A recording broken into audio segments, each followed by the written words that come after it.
Okay, so, I don't know, people. It is like, what is it? 4 o'clock in the morning? Andre and I are baking. So is Amari. Look at the time. Okay? 4:16 a.m., July 18th of 2025. And what I did is I just put an application in for monetization of my channel. So I gotta wait, I guess, a month to figure out whether they're, well, I have to wait to see if I'm approved. So if I'm approved, then we're gonna just, you know I'm going blind, people. Alright, so, I'm passing the torch basically on to Andre, where he's going to become my little social media manager, because he's a little whippersnapper, and he seems to have a knack for navigating the computer when he wants to accomplish a goal, which is good. So anyway, I'm going to hook in my TikTok account, my Snapchat account, my Facebook account, obviously YouTube. I have BitChute as well. There's a few other accounts in there as well. Twitter, right? X, or whatever they call it now. And I'm going to do a Latrice Allen, where eventually I can run a live stream through all those platforms. Right. Why? What's the point? Well, when you have almost 3,000 videos sitting on a server for umpteen years, 13, 14 years, that stands for something right there, right?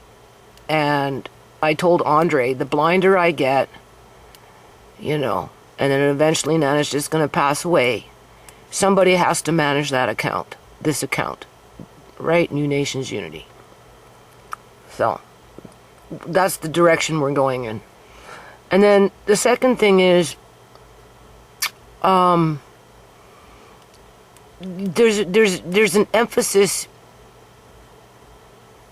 on making videos from a, I guess, company's perspective in terms of YouTube as a corporation, where content creators are basically original in terms of they don't plagiarize their videos per se.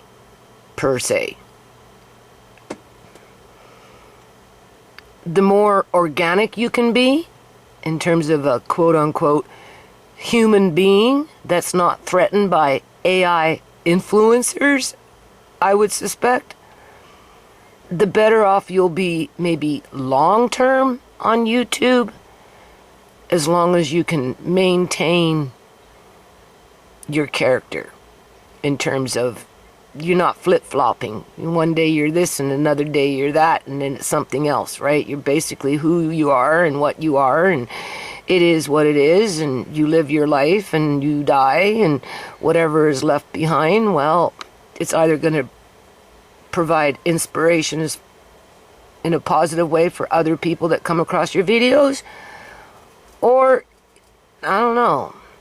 I suppose it depends on the agenda. I'm a community activist.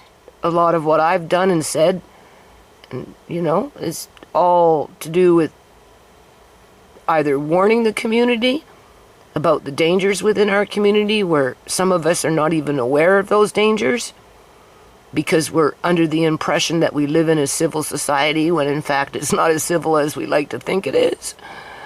It's more corrupt than that, right? Or we're just simply naive and don't even stop to think about it until it hits us in the face and knocks us down to our knees. Some of us get back up, others don't. I'm always getting back up. So with that, I thought, well, you know,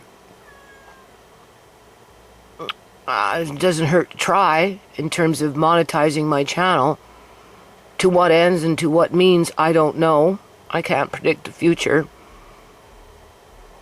All I know is if other people can do it and have advertising on their videos and they're cussing like sailors, basically, and their ads are going up and being monetized, whether that's YouTube friendly or not, I don't know, because I cuss.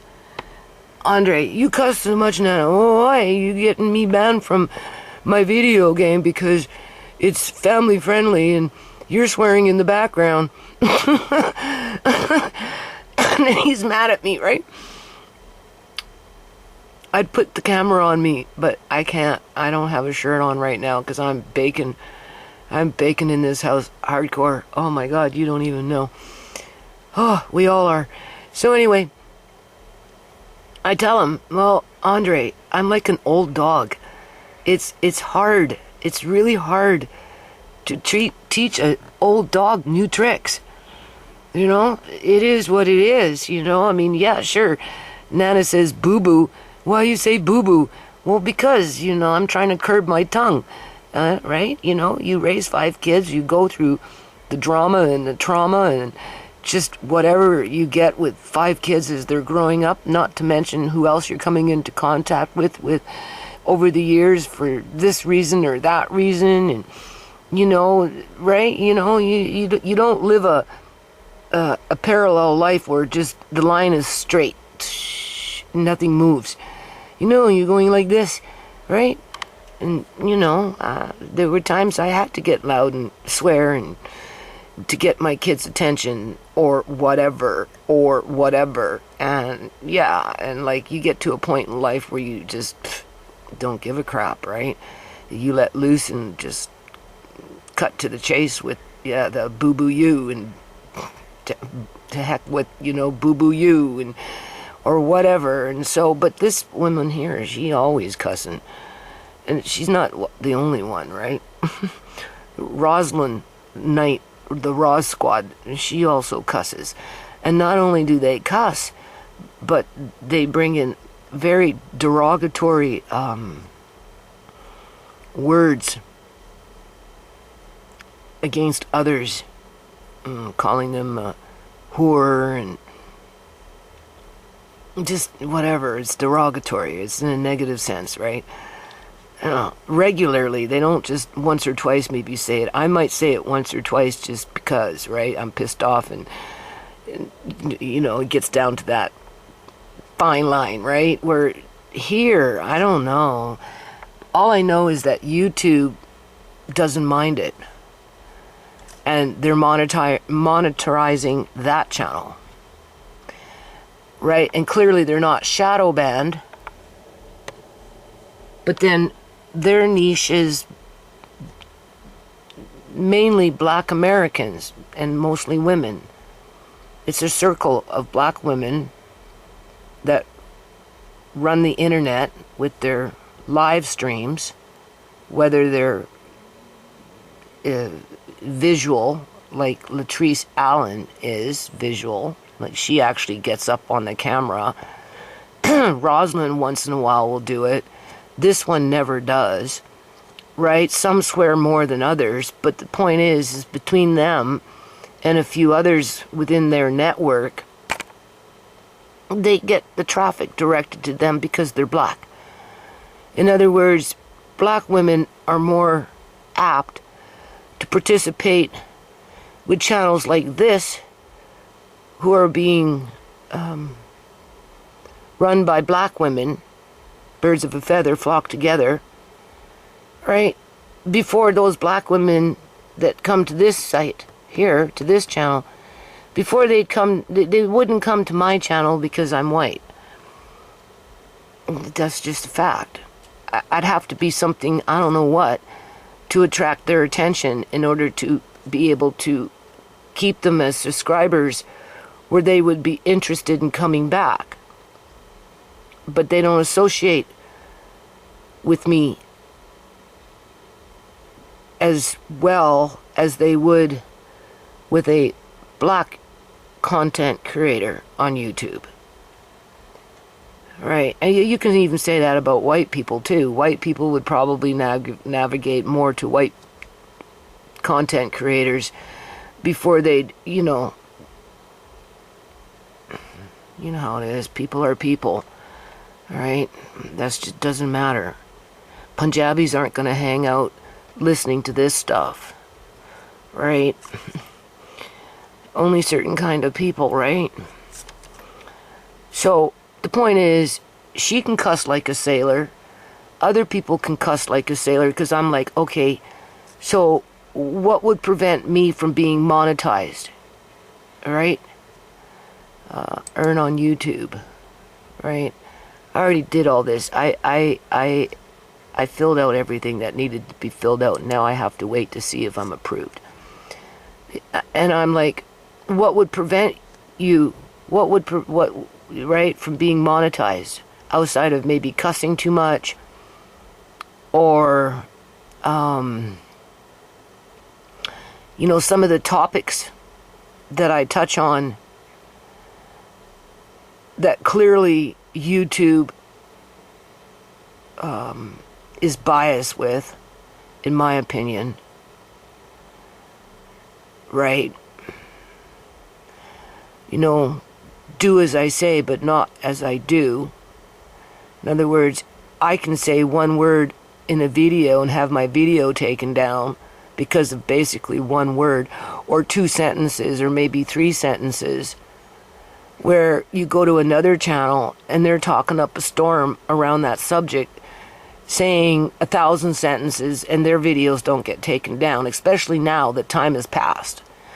Like, compared to, when they were taking down my videos, and then eventually they took away my channel, right? They kept it for 3 months, right? I don't know. And then all of a sudden it popped back up, and then they still went back in and took out videos, like as a form of punishment, with ambiguous accusations as to whatever it was that I was breaking in terms of guidelines, blah, blah, blah. So, if you go into my track record, I suppose, right, my rap sheet on YouTube, they'll be like, oh, there's that little bitch. She's the troublemaker. She's the one that doesn't like to conform very well. You know what I'm saying? And, we got to slap her around every now and then and put her in place, because if we don't, she's going to get out of control, and she might start a little revolution on YouTube, and it might get into the community and affect the politics around whatever it is that the fucking corporation lobbies for. At the end of the day, right? Because it's not at arm's length to anything outside of whatever it supports, and it's not the public, in my opinion. Like, we are just what is it called? Peons? The pinions? How is it? P-I-O-N? Or I don't know how to... Peons? The pinions? we're the I think they call them Serbs. Like, it's like a slave, right? We're just the little ants. We're not even considered people. We're just a statistic to YouTube when it comes to our channels, right? And if they want to shadow ban you, all they have to do is come into your source code, write it into the source code, and the source code does it for them. They don't even have to pay anybody after they write it into the source code.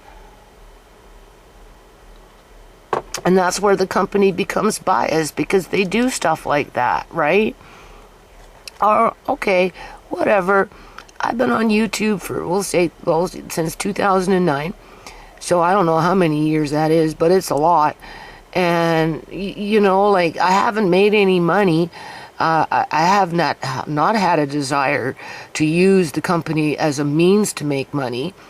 But I'm at the point in my life now where... Here, just hold on a minute.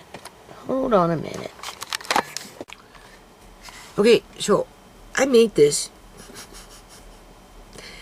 Don't ask me how it popped up out of nowhere, but it did. I made them, I don't know, years and years and years ago. I made a bunch of do-rags with them as well, eh? Yeah. Anyway, I got one now. It's kind of see-through, but you can't see nothing, right? It's so hot in here. All right, so better to look at me for a minute, right? And then we're going to talk about what I was showing you here before this. Okay. So I'm at the point, I think that's what I was talking about, in my life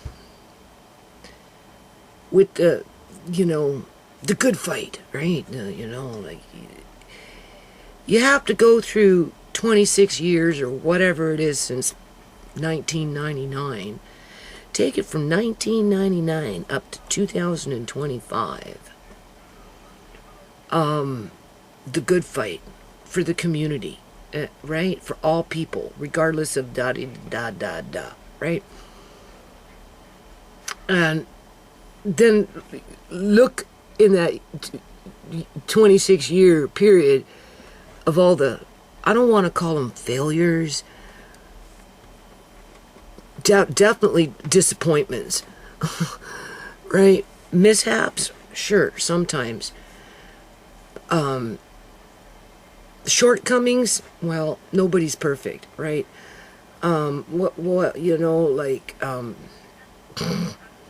Bad decision making.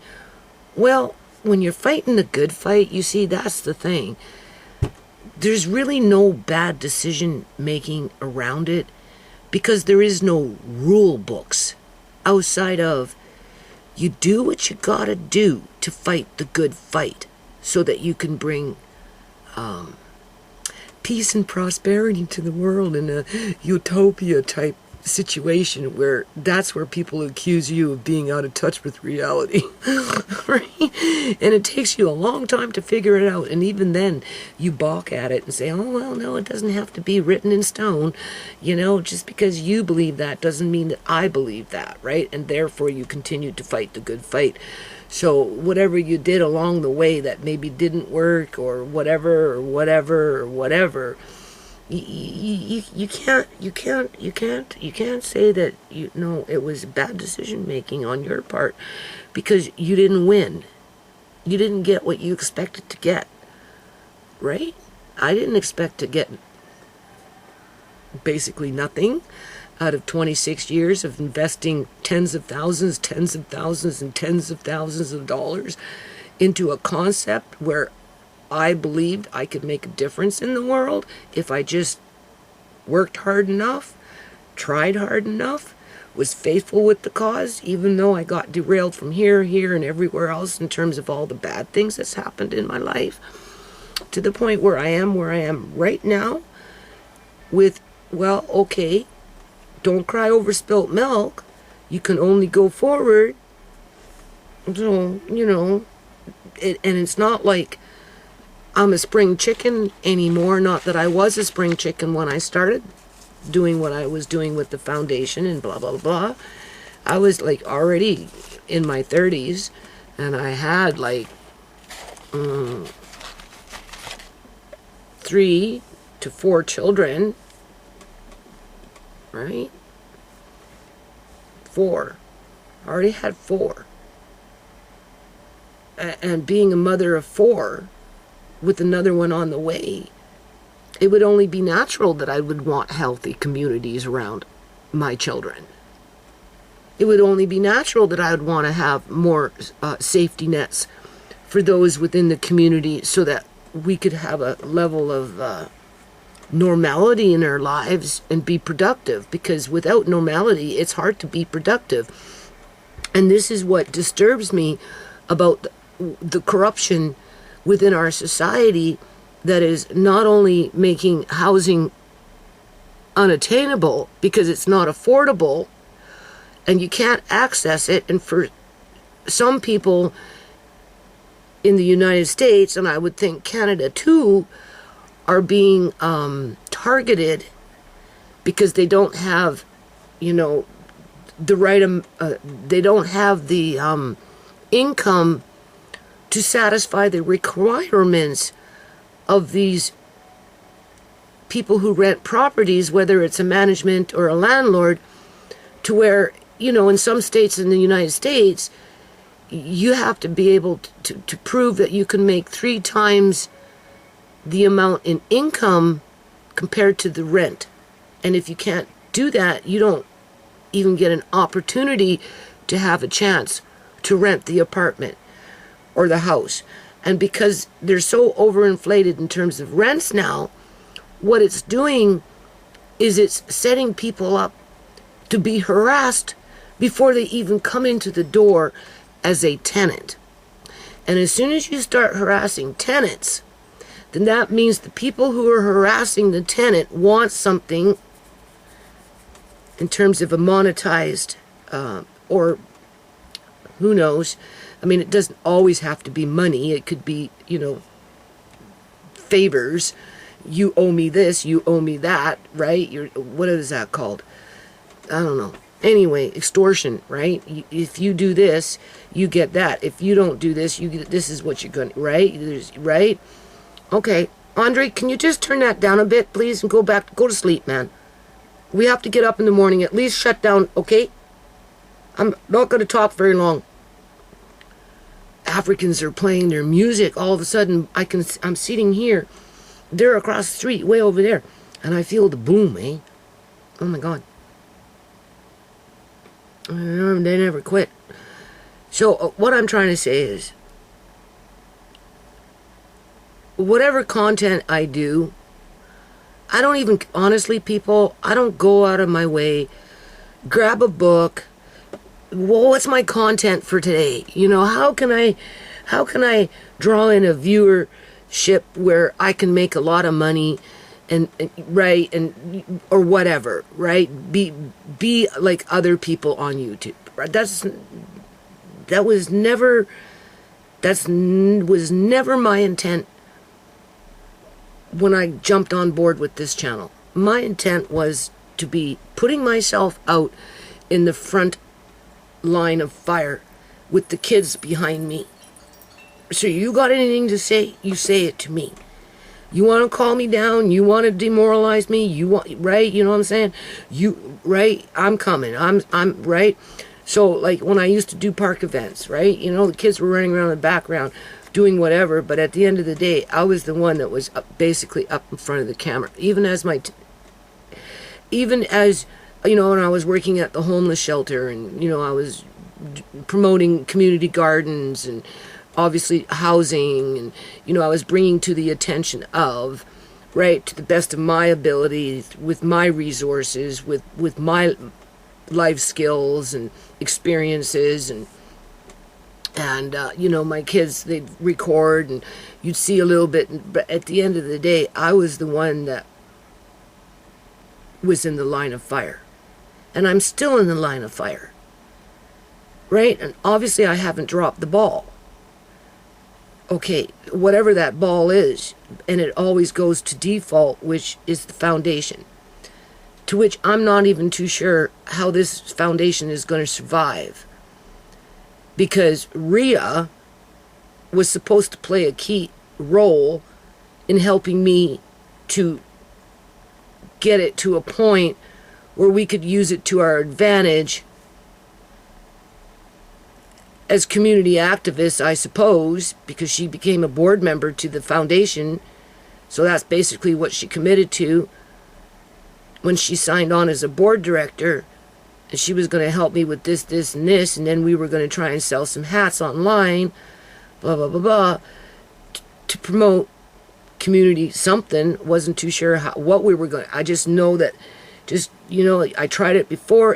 I wasn't able to do it on my own, whatever. I got distracted. Bad things happened in my life.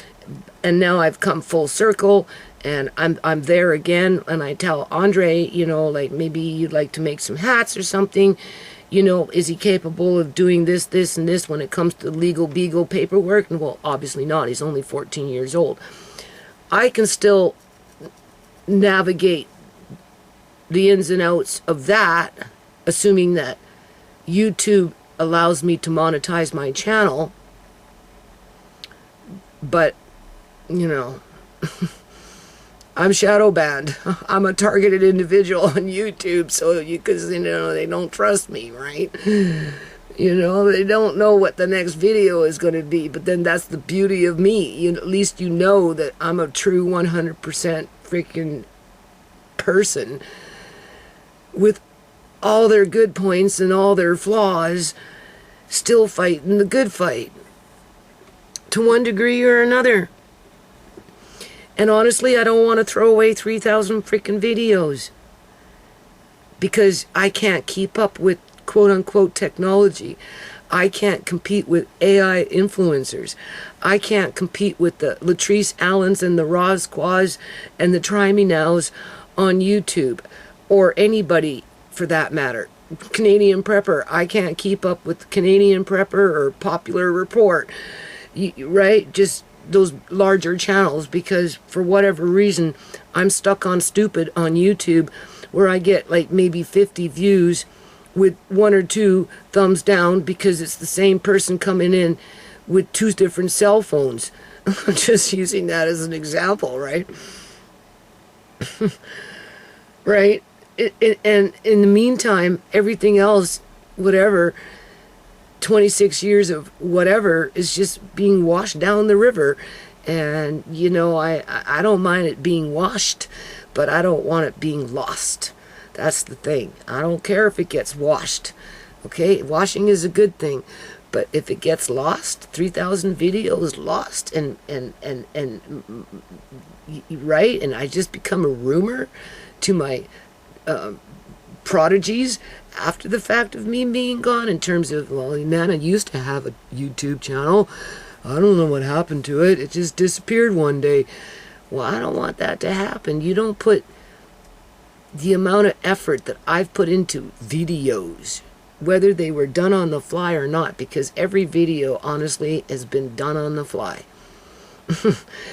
Right? You know, you don't do all that just to throw it away. So I monetized. We'll see what happens. And then, if it happens, well, I guess we'll try and learn how to use it. Whatever that means, because I wouldn't know. I would depend more on Andre to figure it out before I would. And then whatever he would figure out, I'd cross-reference it, check it, make sure he figured it out correctly, and then I'd probably go along with it. Right? In terms of, okay, if that's what you think we need to do, we should do it that way, then we'll do it that way. Right? And like I said, I'm going to do a Latrice Allen. I'm going to bring in my TikTok, my Facebook, my X, my Snapchat, my BitChute, and whatever else thing I've got on the, when it comes to this stuff that I don't use but could be using. And I'm going to let Andre connect it all together. I've got quite a few devices in this house. Not everything has to be done on a cell phone. And that's assuming that Rhea didn't walk off with my freaking cameras. Like the ones that plug into the PCs. Right? I haven't seen them, but I have to dig around in here. And I mean, if she stole them, then I'll just buy another one, right? And then, yeah, we'll be doing like live stream on a cell phone, on a PC, on a laptop. I could even put a live stream on this PC. So that would be 2 PCs, a laptop, and a cell phone. That's 4. That's 4 different angles to whatever. And I'm like, okay, so what kind of content are you going to do? You see, that for me is, I don't know, that I don't connive. Right? You know what I mean? And if I'm going to do something, I'd want to bring out the DJ equipment, but as soon as I do that, you know what's going to happen. I'm going to get copyright, and then I'll be demonetized. Yeah. Because they want to mold me into something I'm not. That's what it is. And that's what I don't like about YouTube. I got DJ equipment. I got mics. I got records. I'm proud to have all that. But YouTube silences me. And then they frustrate me, and they punish me. They punish me for trying to do the right thing. You know what I'm saying? And then that makes it takes the fun out of it, and it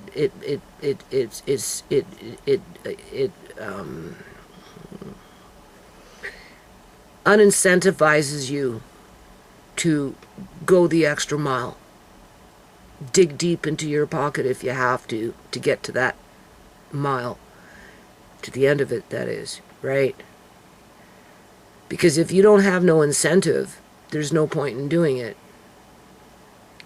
So that's where I'd have to get sneaky and run these records on YouTube to see which ones come up with copyright.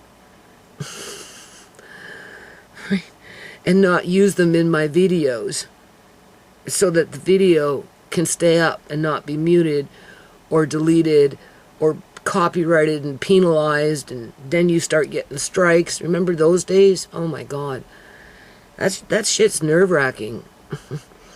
It really is. And I'm already old and tired and worn out, as if I want to bring that back up.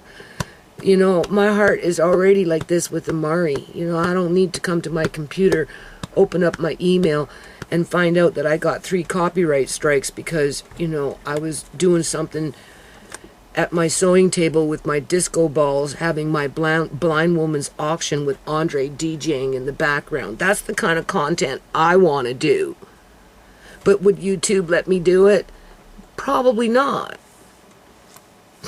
Not unless it was highly censored by us as DJs before we even did the freaking video. And even then, there's no guarantee that YouTube ain't gonna come back freaking years later and turn around and start the process by muting your video, threatening you with this and accusing you of that. And next thing you know it, because I've already had that happen to me, you get the copyright off the video because of whatever, right? And then 2 years later, you come back and the video is on lockdown. Nobody can freaking see it or hear it. Like, it's pathetic. It unincentivizes you from, you know, right? So, what kind, quote unquote, what, sitting in the living room picking my nose? Like, come on, people. I have to think of something. You know, not everything is in the kitchen. And the PCs are not in the kitchen, so if I go this route with Andre, featuring Amari, and then if I feature Amari, then the next thing you know, you can't put comment, you can't comment, because YouTube's, they take over my channel. Yeah. Some videos with Amari, you can comment on. Other videos with Amari, simple, nothing wrong, playful, whatever it is, I don't know. They just decide for themselves what they're going to do with that video, which is wrong. Right? You know? I mean, sitting on the couch doing a YouTube video with my disco ball in the background, right? On my sewing table there, blah, blah, blah. You know, Andre, he wants me to buy some fancy dancy disco lights. We're already looking at them. Because he likes Twitch. And there's another one. Do Twitch. There's a little more freedom on Twitch. Play your cards right. You could get a big following. He's young. He's only 14. He's got his whole life ahead of him. I'm 63. I'm getting ready to go out the door soon. I am worn out, man. You know what I'm saying? But not everybody's got 3,000. I'm just... between the ones that they deleted off my channel, because you know they deleted a whole bunch of them over the years, enough to count, right? You know what I'm saying? To kind of like, but yeah, you're almost at 3,000 videos. That's a lot of videos. You got history. History is important. Oh yeah, not everybody has history. That in itself is valuable, just to have the history. That's why it's so important that I organize these playlists. Whether people watch them or not, you know, remains to be seen, because you don't know what can happen from them. Right? Somebody will like, oh well, here's a good channel, you know, to bring to the new beef section, new beef section on YouTube. We'll call it, what is it, extra lean beef? Come to the extra lean beef section on YouTube. We're gonna, you know, tear Judy apart with her 3,000 videos. You know, do a GMOI. Right? Yeah. Can you imagine if those videos were monetized under that situation? So I figure, well, if it should happen, if it should, because, you know, anything's possible on YouTube, right? It wouldn't be the first time. I wasn't gang stalked by individuals from, like, you know, that like to do that kind of shit, right? I told Andre, that will be money for you and Omari when Nana's gone. You keep the channel up and running. You look after it, and by then he'll be a man. And who knows? Maybe the foundation will still be around because, you know, I've got the trademark. I haven't.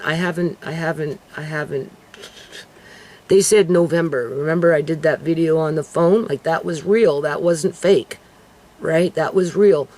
So I got till November, so I got enough, because my landlady, I'm telling you, this $300 a month is like really putting me in the freaking hole, man. I'm getting behind on my bills. It's not fair. She hasn't even given me a receipt yet, people. She hasn't even given me a receipt as to what I'm paying for. She says she keeps forgetting to bring it, which is bullcrap. I'd like to know what's listed on that freaking receipt that I'm having to pay $1,900 for. And, like, I think about what's going on outside with nothing to build, no wood, nothing. I have nothing. Like, it's like, oh, okay, that's not what I'm talking about. Right? I'm not talking about that. I don't care about that. I will deal with that outside shit when I get out. It's too hot to be working outside right now. So, you know,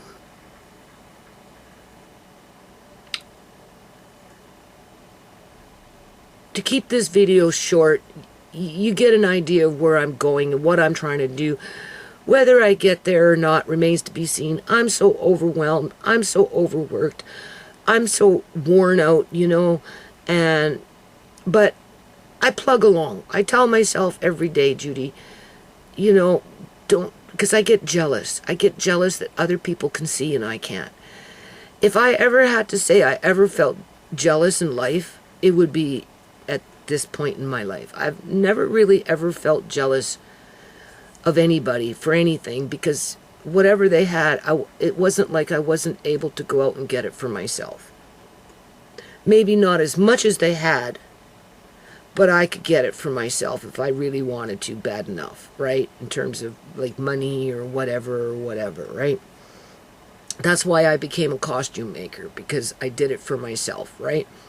In terms of, I made the outfit, I went to the girls, I worked with the girls, and just like anybody in life, you know, right?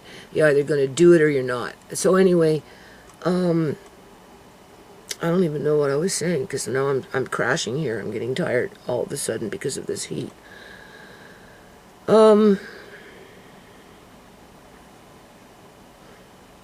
Yeah, so anyway,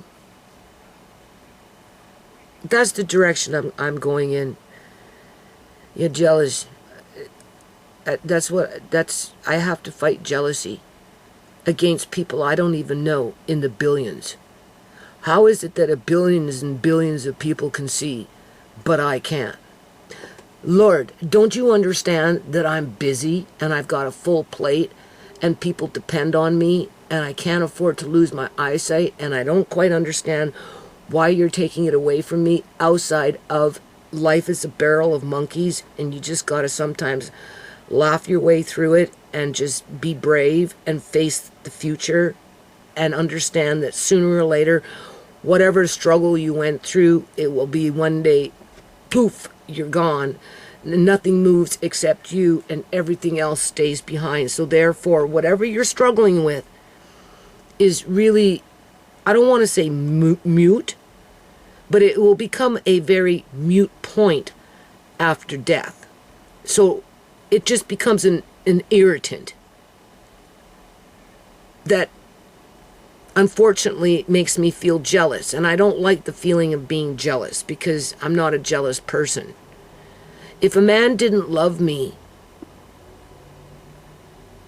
and he loved somebody else and I was loving him or infatuated, I didn't feel jealous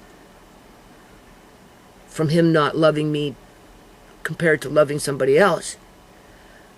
I just accepted that he didn't love me and I'd move on.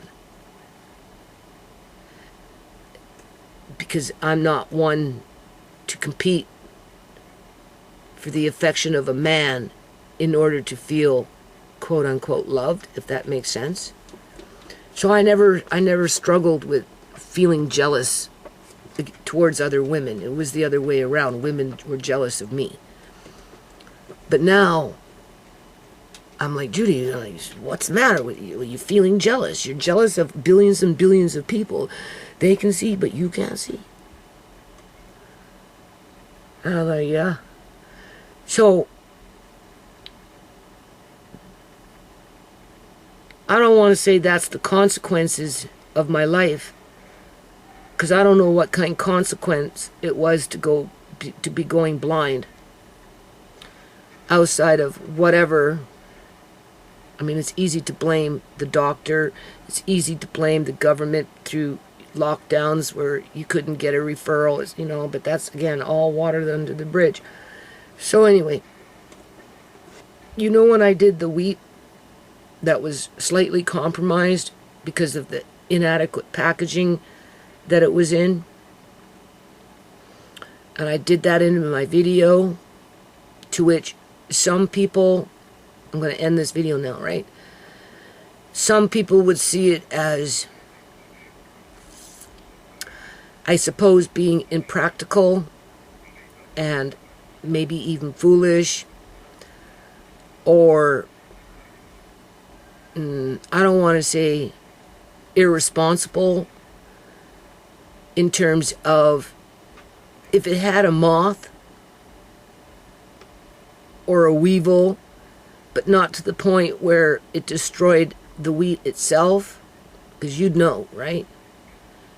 Because for some people, they have money, they have housing security, they have food security, they have their pensions or future or whatever it is under that two-tiered system, or they're in a situation in their life where they can maintain a certain level of standard of living, where they've elevated themselves above those that they deem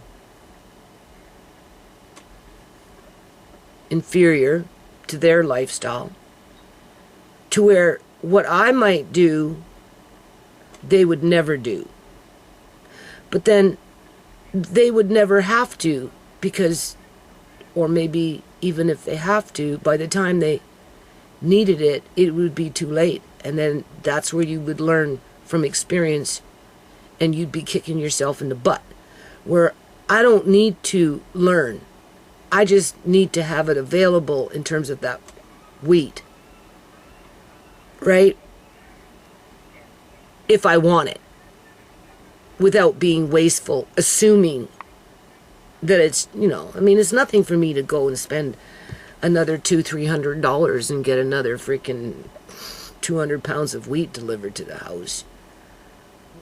Well, maybe not 200 because delivery is expensive, but pretty damn close. And start all over again. And I will eventually, at some point in the future, after I use up some of what I've got around the house, right? I have no desire to go off and buy wheat, but if I wanted to, I could. That's not the problem here. The problem is I don't want to, and before I throw out wheat, right, in terms of it not, okay, then I would try and salvage it first. And then if it doesn't work, then I'd throw it out. And even then, I'd feed it to the birds. Because at one point I was thinking, well, wait a minute, you could use that wheat to feed to the birds. Just when you can get your back door open, after you clear it out, right? The glass has to be fit back in because it's ready to fall out. I mean, after that's done and you open up the door and you're on the back porch, because I have to get out there sooner or later, you can just throw it and pop it into the bird feeder. And the birds will eat it. And I can still do that. But the point is I took it to the video, I showed people, and I think for some people, they probably thought I was being foolish, or whatever, when in fact, when I say in that video, as I'm working with the soft white wheat, don't take things for granted, because people would fight to have that wheat for their children before they feed it to their dogs, because I was talking about maybe putting it out on the road for people that make dog food and they can have it for their dog food, right? But I decided to, no, I sifted it, did whatever. I put it in a Mylar bag. I gave it four oxygen absorbers or something like that, 2 or 3, I don't know what it was, but it was quite a bit of oxygen absorbers per 1 size gallon bag. And, it should be fine. Yeah. And then what I'm going to do with it is I'm going to sprout them, and after they're sprouted, I'll cook them. If I don't cook them, I'll dehydrate them, and then I'll grind them up. Or I'll just whatever. All I know is I'm probably going to try and sprout them first, and then see what happens from there. Right? Okay. And that's my way of being a community activist, because not everybody can afford groceries to where it's not a big deal. And when I listen to videos like this, oh, these glasses are no good.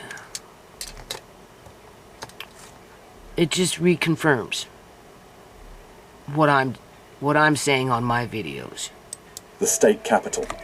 Hundreds of families line up at the church each week to receive rice, eggs, and canned goods. Among them, many are office workers, teachers, or parents with young children who are working full-time. This is no longer a crisis for the poor, but a reality for the class striving to live decently, according to statistics. Many households lost access to SNAP benefits after the tightening of conditions. Meanwhile, local farmers are being underpriced by large distribution chains, making their products unprofitable to sustain, leading to the paradox that food is still grown, but does not reach the tables of local residents. According to Feeding America, 64% of food bank users in Mississippi currently have stable employment. In other words, having a stable job no longer means having food to eat. A mother of 2, working 2 jobs, during the day as a library assistant, and in the evening helping at a restaurant. She shared, I work from 7 a.m. to 10 p.m. But there are weeks I still can't afford a carton of eggs. Not because of a lack of effort, but because everything has gone beyond the means of a hard-working Okay, so I'm going to end up putting this video into person earning my minimum description wage, box, okay? according to the USDA. Compared to 1980, children in Mississippi today consume 30% less protein. What is lacking is not just food, but also the quality of life, the foundation for the development of a generation. Poverty in an agricultural state no longer seems to be a crack in the system. It is gradually becoming the new norm of American society, where workers still live in uncertainty. A society. Yeah, it's all manufactured poverty. Okay, I'm just going to put that video into the link, into the that video description, into my description box. Okay, and so when I bring in on my videos a different way of doing things, a different way of looking at things, or whatever it is, it's only because, my perception, right? My perception on life is wider, contrary to what some people like to say I am. In other words, oh, you're out of touch with reality. No, I'm well aware of reality. Nothing new under the sun. I can see what's going on. Manufactured poverty for a political agenda, en masse, where slums are being created through inferior buildings that are being used as a tool to manipulate the economy, where those who have prosper more than they ever have in history, and that's already been proven, compared to those that struggle. with that struggle compounding worse than the national budget when it comes to debt. Okay? Right? You think of the national debt, tick, tick, tick, tick, tick, tick, tick, right? Compounding, right? Daily. Well, it's the same thing with people. More and more people are falling off the grid and are becoming subject to targeting tactics. See, this is where my channel might not be quote unquote YouTube friendly, because I talk about gang stalking and how families are targeted through some sort of, I don't know,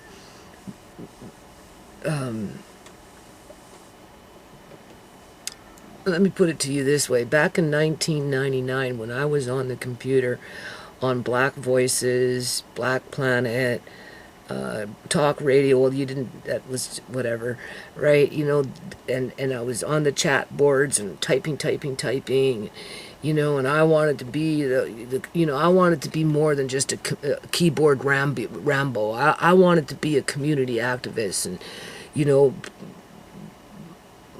put step to my words, right? That's how the foundation became about, right? And in those days, Alex Jones, Prison Planet, right,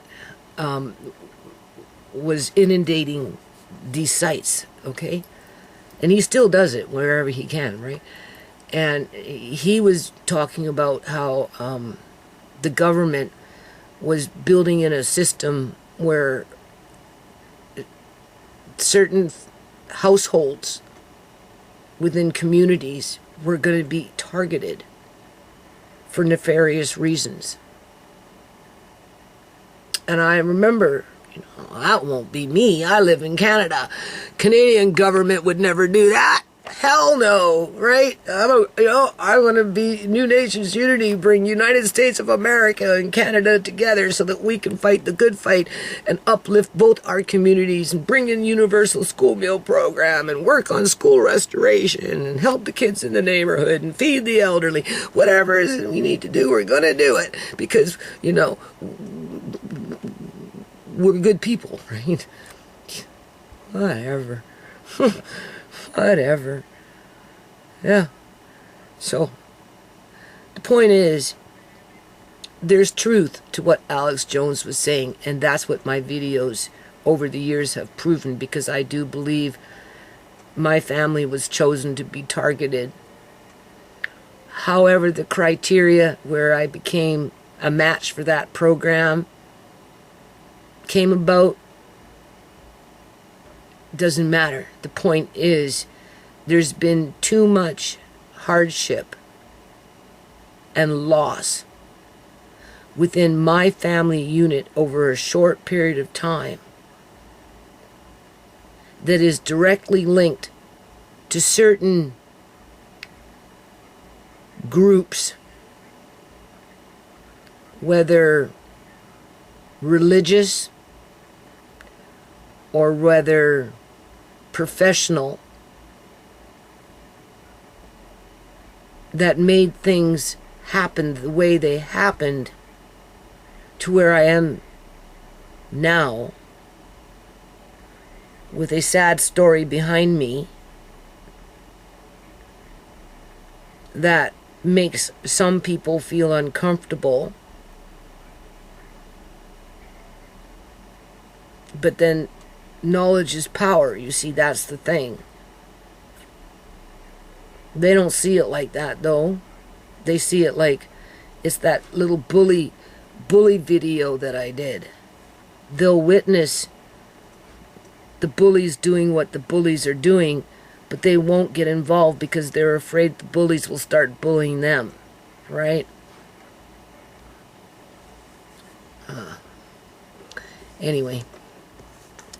So, I listen to this kind of videos, and when I say don't take things for granted, don't be wasteful, don't be foolish, be frugal, Don't cast judgment on other people for the things that they do as they're being frugal, right? Because the way the world is going, I don't know, people. I don't know. So, with that, I'm just going to keep doing me. I think that's what I'm going to say. I'm just going to keep doing the videos that I think make sense for me and my family, and I suppose anybody that's watching at this point that want to take something good away from whatever it is that I'm talking about, regardless of what it is, even if it's a negative thing. Knowledge is power. How are you supposed to know that we've got walking robots among us that pose as provincial coroners that sign death certificates with their ghost accounts? How would you know that existed unless somebody told you and then showed you the proof? I've done both.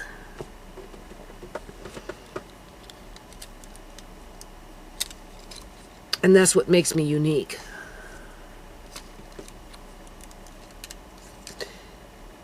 Right?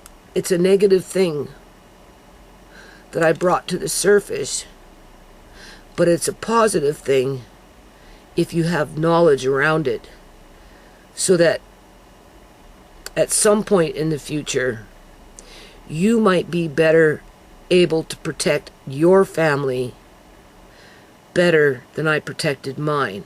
And it's not that I didn't want to or I couldn't want to. It was that I was naive. And with being naive comes mistakes, right? Because you don't know.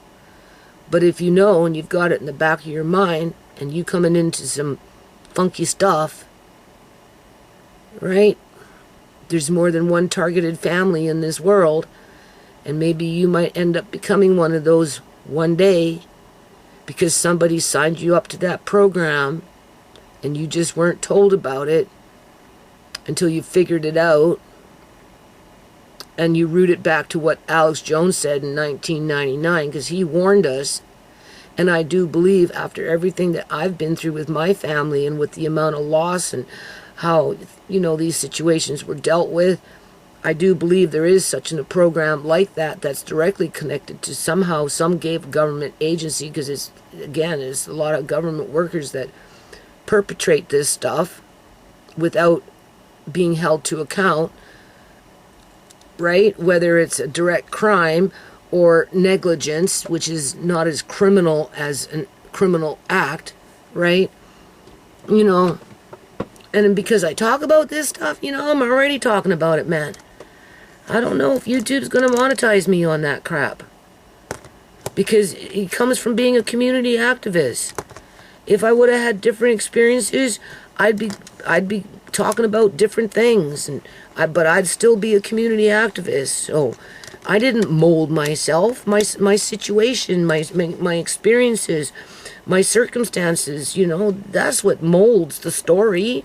I've always said it. I'm just the storyteller.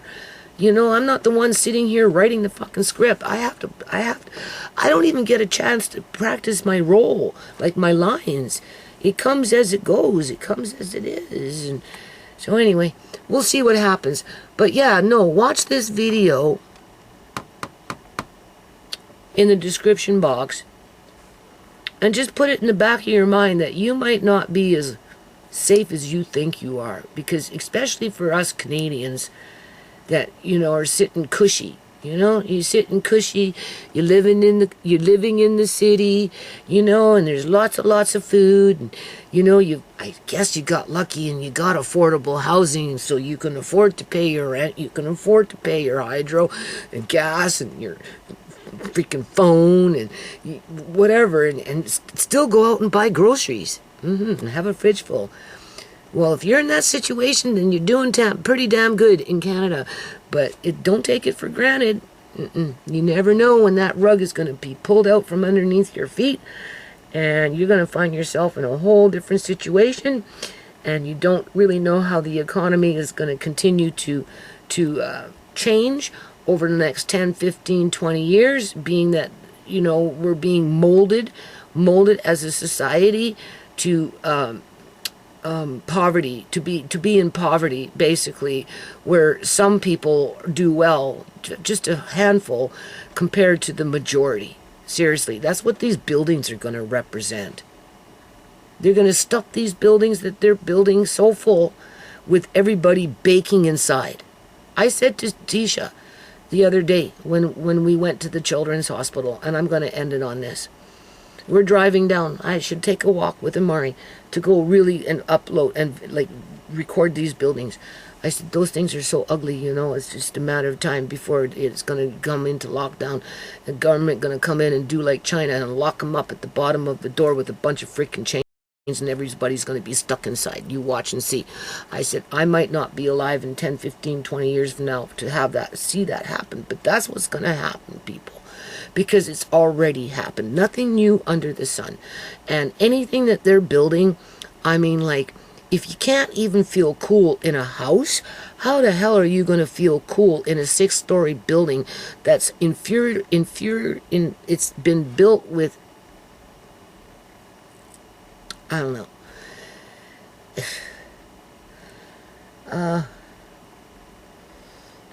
Those things called, like, pickup sticks? You know how right? You pull a stick, it hasn't teetered yet. You pull another stick, it hasn't teetered. Eventually you pull a stick and the whole thing comes tumbling down. Well, that's the way I see these buildings. I don't care what anybody says, right? And as it's coming down, all those plastic pipes are going to start popping here, popping. And it's just going to be one big mush pile. Yeah. And if not that, then what? Everybody's going to be baking inside with a bunch of freaking bugs and mice running around in it, because the bugs and the mice are going to move in within a few years. And once they're in the baseboards, that's it. In the walls, you're never going to get rid of them.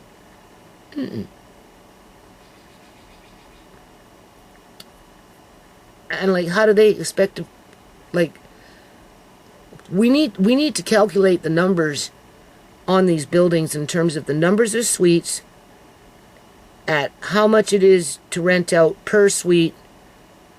Take that number, like your average rent or mortgage for each suite. If you have 133 suites, it's $3,500 a month to rent per suite or mortgage or whatever. We'll just round it off, like, right? And then you multiply that 3,500 by, and this is why they're building them, right? That's right. They don't care if you're living in them or if they're empty, as long as they get their $3,500 a month. Who cares if they fall apart, right? It's just a matter of time. They're the next generation of slums. I can't say it enough. If you go into countries where they have those types of building slums, hell, even in the United States of America, it was called, what was it called? The ghetto, right? They built those kind of buildings, only in those days, the quality of building was better, right? They actually used more cement. They had cement floors in between, right? They had copper pipes. They had real plywood. They had hardwood for your beams within your walls, your right, you know what I'm saying? Nowadays, it's not like that, people. They're using cedar freaking plywood, which is a softwood. They're using Presto wood for walls, which is, once it gets wet, it swells and it never goes back as if it was plywood. They're using freaking plastic pipes with clamps that let go, and then the pipe just starts spewing water all over the place, compared to freaking, what is that called? Copper. Things are not lining up correctly. They got leaky freaking basements that leak years after they're being built, with the place half empty. Like, it's a sham. It really is a sham. And how I'm going to, point that out when I write this MLA, because I'm slowly but surely kind of putting it together in my head as to what I want to say. And these are the things I want to write within that 1 to 4 pages. What I showed you in my last video is just to show them that tenant harassment is real, and it's progression that's used against people to manipulate the economy through trafficking human beings through different methods. Putting people out onto the streets is another form of human trafficking, okay? And then it leads into other forms of human trafficking, okay? Right? This is where I see it in a wider sense, where